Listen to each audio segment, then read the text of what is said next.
5. 12 hours. Persian Gulf. A U.S. Navy aircraft carrier cuts through dark water. Around it, 4 destroyers hold formation. Above, an E-2 Hawkeye surveillance aircraft circles at 25,000 feet. Everything looks routine. Inside the carrier's sonar room, a technician freezes. He hears it. Faint, metallic, rhythmic, propeller cavitation. He isolates the frequency. The pattern sharpens. Then another signal appears. Different blade spacing, different acoustic signature. 2 submarines. He scans again. A third contact emerges from the noise floor. 3 Iranian diesel-electric submarines, already inside the defensive perimeter. The supervisor steps closer. Repeat classification. The computer matches the acoustic profiles. Iranian Kilo-class submarines, all 3 converging on the carrier. On the tactical display, 3 red icons appear beneath the blue formation. The strike group commander studies the geometry.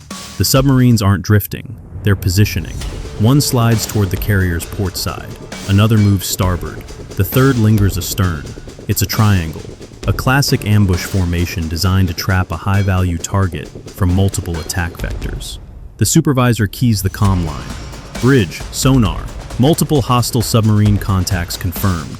3 subs maneuvering inside perimeter. How close? Within firing range. The alarm erupts across the carrier. General quarters. Hatches slam. Weapon systems power online. Throughout the strike group, destroyers accelerate into defensive positions. But beneath the surface, the Iranian submarines have already reached their attack positions. Inside the lead submarine, the torpedo officer watches the targeting solution lock. Range optimal. Bearing confirmed. Target acquired. The captain nods. Prepare tubes. Metal doors slide open. Compressed air hisses. Cold seawater floods the launch chambers. Above them, the aircraft carrier continues forward, unaware that 3 torpedo tubes are aimed directly at its hull. Inside the sonar room, a new sound tears through the technician's headphones. Torpedo launch! Then another, and another. 3 explosive launch signatures light up the display. 3 torpedoes accelerating through the water, all converging on the carrier. Impact time, less than 2 minutes. Torpedo inbound! The shout cuts through the carrier's combat information center. Every screen flashes red. 3 threat lines streak across the tactical display. The officer of the deck reacts instantly. Hard rudder, full power. Deep beneath the carrier, the propulsion shafts surge. Massive turbines drive the propellers harder. The aircraft carrier begins to turn. Not quickly. Nothing this large ever turns quickly. But even a slight change in course can mean survival. Across the strike group, escort ships shift from patrol to full combat response. On the destroyer guarding the carrier's port flank, the anti-submarine warfare officer studies the torpedo tracks. 3 incoming weapons, 3 different vectors, perfectly converging. Deploy acoustic countermeasures. Cylindrical decoy devices eject from launch tubes and splash into the water. They sink rapidly, then activate. The ocean fills with noise. Artificial propeller signatures roar beneath the waves. Simulated engines, false cavitation patterns. Electronic echoes designed to mimic a massive ship's acoustic footprint. To a torpedo's guidance system, these decoys look like new targets, but the incoming weapons keep coming. Inside the Iranian submarines, the torpedo operators watch their tracking displays. The torpedoes detect the decoys immediately. But beyond the interference, one signal remains overwhelmingly strong: the carrier. A vessel this massive produces an enormous acoustic signature. Even in a sea filled with decoys, the carrier still sounds like a thunderstorm underwater. The torpedoes maintain course. Above the ocean, helicopters roar off destroyer decks. Within seconds, they're racing low across the waves. Each aircraft carries a full anti-submarine loadout. Sonar buoys, torpedoes, depth charges. As the helicopters approach the suspected submarine locations, crews deploy sonar buoys in rapid sequence. Small floating sensors splash into the ocean, one after another. A listening network forms across the sea. Back in the carrier's sonar room, new signals arrive instantly. 3 submarine contacts, still moving, still close. The helicopters begin narrowing the search grid. One pilot leans toward his display. There, contact confirmed. Submarine directly below. Prepare depth charges. Back aboard the carrier, the torpedo tracking screen continues counting down. Distance closing rapidly. 90 seconds. The torpedoes are now deep inside the strike group's perimeter. Decoys not diverting. The destroyer captain makes a decision. Deploy anti-torpedo interceptor. From the destroyer's side, a compact launcher fires. A small defensive torpedo rockets into the sea. Unlike traditional weapons, this interceptor doesn't target ships. It hunts other torpedoes. The weapon accelerates beneath the water, racing toward the nearest incoming threat. Seconds pass. On the sonar display, two signals converge. Then, a violent underwater explosion erupts. The first incoming torpedo disappears instantly, destroyed. But two more remain, still racing toward the carrier. Above the submarines, helicopters attack. Depth charges fall into the ocean. A moment later, the sea detonates. Shock waves ripple through the water. Inside one Iranian submarine, the hull shudders violently. Lights flicker. Crew members brace against steel walls. The captain grips the console. Maintain course. Above him, helicopters circle back for another attack run. Meanwhile, inside the carrier's combat center, the second torpedo suddenly begins to drift. The acoustic decoys are finally working.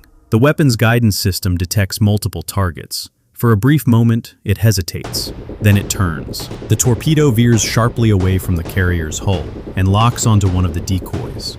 Seconds later, another explosion. The decoy disappears in a plume of bubbles. The second torpedo is gone. But the third torpedo is different. It has ignored every decoy. It has ignored every interference signal. And it's still coming. Fast. Very fast. On the tactical display, the final red line points straight toward the carrier. Distance, 500 meters. 400. 300. Final torpedo still tracking carrier. Around the strike group, ships maneuver violently. Helicopters roar overhead. The ocean churns with countermeasures and explosions. But beneath the chaos, the final torpedo continues its deadly run. Distance, 250 meters. On the bridge, the captain keeps his voice steady. Maintain turn. The massive ship continues pivoting. Its propellers churn the ocean into boiling white wake. Every meter of movement matters. Back in the combat center, a new order is issued. Activate acoustic jammer. Beneath the carrier's hull, a powerful electronic countermeasure system comes online. The device floods the surrounding ocean with intense acoustic interference. To the torpedo's guidance system, the ocean suddenly becomes chaos. False echoes, distorted frequencies, overlapping signals. But the torpedo continues. Distance, 200 meters. Inside the sonar room, the technician listens carefully. The torpedo's propulsion whine cuts through the interference like a blade. Still tracking carrier, 180 meters, 170. The jammer intensifies. For a moment, the torpedo's signal flickers. Just briefly, the weapon's guidance system struggles to process the conflicting acoustic environment. For the first time since launch, the torpedo hesitates. Distance, 150 meters. Inside the torpedo itself, the onboard computer begins recalculating. The carrier's signature is still the strongest signal in the water, but now it's surrounded by layers of interference. The torpedo adjusts its algorithm. It pushes forward again, 130 meters. The carrier's engines roar. Helicopters circle above. Destroyers close distance. But none of them can reach the torpedo in time. 100 meters. Inside the nearest destroyer, the anti-torpedo operator watches the incoming threat. This is the last chance. Launch interceptor. A second defensive torpedo fires from the destroyer's hull. The weapon plunges into the sea and accelerates immediately. Now two weapons race toward each other beneath the surface. The incoming torpedo continues toward the carrier. The interceptor hunts the torpedo. Distance between them shrinks rapidly. 80 meters from the carrier. 70. 60. Inside the combat center, the sonar screen shows two fast-moving signals converging. The room holds its breath. 50 meters. 40. 30. Then a violent underwater explosion tears through the ocean. The shockwave slams through the water with enormous force. Above the surface, the sea erupts into a towering column of foam and spray. Inside the carrier, the hull shudders from the distant blast. For several seconds, every sonar screen fills with static. White noise floods the systems. No one speaks. Then the interference clears. The torpedo track is gone. The interceptor destroyed it. The aircraft carrier survives. But the battle beneath the surface is far from over, because the sonar screen still shows 3 contacts. 3 Iranian submarines still moving beneath the strike group. And now the strike group knows exactly where they are. The defense phase is over. Now the hunt begins. The moment the final torpedo disappears from the tactical display, the atmosphere changes instantly. Inside the carrier's Combat Information Center, the commander studies the sonar screen. 3 submarine contacts remain beneath the ocean. Their positions are no longer uncertain. The attack gave them away. Every torpedo launch leaves a trace. Pressure waves, acoustic signatures, disturbances in the water that trained sonar operators can follow. Now the submarines are exposed. The order is simple. Engage hostile submarines. Across the strike group, anti-submarine warfare systems move into full pursuit. Above the ocean, helicopters descend lower toward the surface. Their dipping sonar systems begin sweeping the water directly beneath them. The pilot holds position.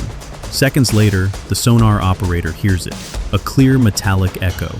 Submarine hull. Range close, very close. Contact confirmed. Submarine bearing 210. The helicopter immediately prepares its weapon. A lightweight anti-submarine torpedo drops from the aircraft and splashes into the ocean. Within seconds, the weapon activates. The torpedo's onboard sonar begins searching. Below the surface, the Iranian submarine hears it. Inside the control room, the sonar operator stiffens.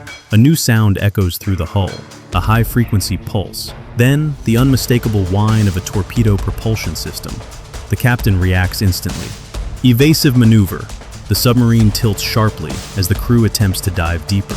But diesel-electric submarines have limitations. They're extremely quiet, but they're not fast. The incoming torpedo locks onto the submarine's acoustic signature. It closes the distance rapidly. Seconds later, a massive underwater explosion tears through the ocean. Above the surface, the water erupts in a violent plume of foam and bubbles. The sonar screens aboard the strike group update. The first submarine contact disappears, destroyed. But 2 more remain. One of the remaining submarines attempts to escape the strike group's perimeter. It turns sharply south, increasing speed. Inside the submarine, the captain hopes the confusion of battle will create a narrow escape window. But the strike group is already closing the trap. A guided missile destroyer accelerates toward the submarine's escape route. Its sonar array locks onto the target almost immediately. Launch torpedo! A powerful anti-submarine weapon fires from the ship and plunges into the ocean. The torpedo begins hunting. Inside the Iranian submarine, the sonar operator hears it within seconds. Another incoming weapon. The captain deploys countermeasures, acoustic decoys designed to lure the torpedo away. But the destroyer's weapon uses advanced guidance. It analyzes the acoustic environment, ignoring the decoys. The torpedo locks onto the real target. There's nowhere left to run. Moments later, a second violent detonation shakes the ocean. On the strike group's tactical display, the second submarine contact vanishes. 2 submarines destroyed. 1 remains. The final Iranian submarine dives rapidly toward the seabed. Its captain orders all engines cut. The vessel becomes silent, completely motionless. On sonar displays, the submarine nearly disappears. The crew hopes the ocean floor will hide them. For several minutes, the water grows quiet again. Helicopters circle above, scanning the sea. Sonar operators search for the faintest sound. Then one helicopter crew notices something. A subtle disturbance, metal shifting, a barely detectable acoustic trace. Possible contact bearing 090. Another sonar buoy drops into the water. Seconds later, the signal becomes clear. The submarine is still there, trying to remain hidden, but it's been found. The helicopter crew prepares their final weapon. A torpedo falls into the sea. Below the surface, it activates instantly. The weapon sweeps the seabed with active sonar. The hidden submarine appears clearly in its sensors. There's no escape. Seconds later, the ocean erupts one final time. A massive underwater explosion rolls across the seafloor. The third submarine contact disappears from every sonar screen. 3 submarines attacked. Now all 3 are gone. For several seconds after the final explosion, the ocean becomes strangely quiet. The towering column of water collapses back into the sea. Foam spreads across the surface, slowly dissolving into dark blue water. Inside the aircraft carrier's Combat Information Center, every sonar operator watches their screens closely. The displays update. One submarine contact disappears, then another. Confirmation arrives. No propulsion noise, no hull resonance, no movement beneath the surface. The third submarine is gone. Across the strike group's tactical display, the red icons that had appeared earlier are no longer there. Only blue symbols remain. The commander studies the screen carefully before speaking. Maintain sonar sweep. No one relaxes yet. Underwater combat rarely ends instantly. Submarines are designed to disappear into the ocean's depths. Experienced commanders know that silence doesn't always mean safety. Helicopters continue circling. Their rotors slice through the air as crews deploy additional sonar buoys into the water. One by one, the small floating sensors splash down, expanding the listening network. Inside the sonar room aboard the carrier, technicians monitor the incoming data streams. Each buoy transmits acoustic information back to the ships. The operators listen for anything unusual. Minutes pass. Nothing appears. No propellers, no cavitation, no movement. Only the distant echo of the strike group's own engines reverberating through the water. On the carrier's bridge, the captain studies the calm sea stretching to the horizon. Just minutes earlier, 3 torpedoes had been racing through this same water. 3 weapons capable of crippling the largest warship ever built. Now, the ocean looks peaceful again, but everyone aboard the carrier knows how close the moment had been. Below deck, damage control teams conduct rapid system checks. Propulsion shafts remain stable, rudder response normal, hull integrity uncompromised. The carrier has taken no damage. Around the massive ship, the escorting destroyers gradually return to their defensive positions. The cruiser resumes its station behind the carrier. Helicopters begin returning to their decks, one at a time. On the tactical display inside the combat center, the strike group's formation slowly stabilizes again. But the sonar search continues. 15 minutes pass, then 20. Still nothing. Finally, the sonar supervisor removes his headset and turns toward the commander. No additional contacts detected. The commander nods once, secure from immediate threat. Across the carrier, the intensity that had gripped the crew begins to ease slightly. But the lessons of the attack remain clear. The entire engagement lasted less than 10 minutes. From the first torpedo launch to the final submarine destruction, the battle unfolded at terrifying speed. Every system in the strike group had been tested. Sonar operators detected the threat.